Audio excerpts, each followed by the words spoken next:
le côté religieux est quelque chose qui a été complètement marginalisé, mis à part, considéré depuis 2 siècles comme de la superstition, voire même quelque chose de dangereux. Donc les chrétiens ont été un petit peu repoussés aux marges, non pas persécutés évidemment, mais repoussés aux marges.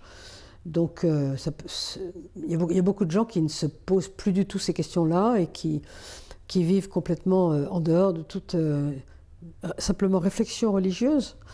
Donc parfois ils peuvent découvrir quelque chose de complètement nouveau, simplement si on va vers eux et si on leur en parle. Il ne s'agit pas de faire davantage, je pense. Quand nous apportons des paroles et des discours, tout de suite c'est pris comme des sermons et à la limite les catéchismes sont mal vus. Donc je pense que l'essentiel pour nous c'est plutôt de vivre avec les autres et de montrer comment on vit tout simplement, de montrer quand même qu'on vit différemment et je pense qu'on vit différemment des autres, en tout cas si on est chrétien réellement, et à ce moment-là peut-être que ça peut leur donner envie un jour ou l'autre, mais moi je crois guère qu'à ça, je ne crois pas tellement au discours.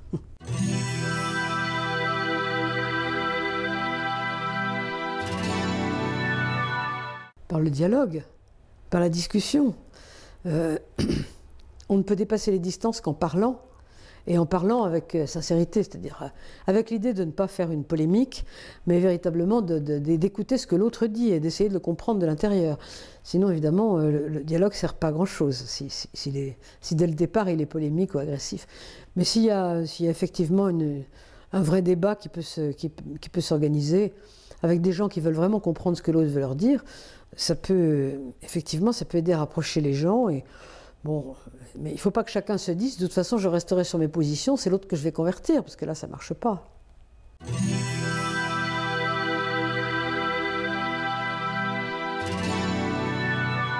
C'est un dialogue entre personnes qui ne pensent pas tous la même chose, qui ne croient pas tous la même chose, ou dont certains croient et d'autres ne croient pas. Et qui fait appel à la raison, vous savez, à la raison, pas à la raison sèche.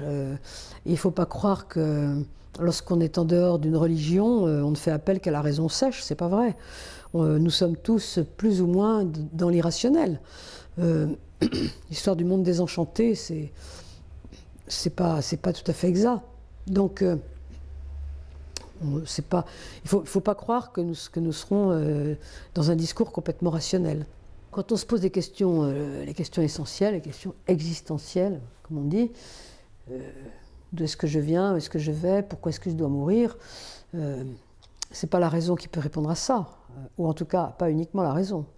C'est pas en décortiquant les choses et en utilisant la raison commune que nous avons tous que nous allons découvrir les réponses communes à ces questions. C'est beaucoup plus compliqué, donc nous sommes quand même aussi dans l'irrationnel. Je parlerais plutôt du raisonnable que du rationnel.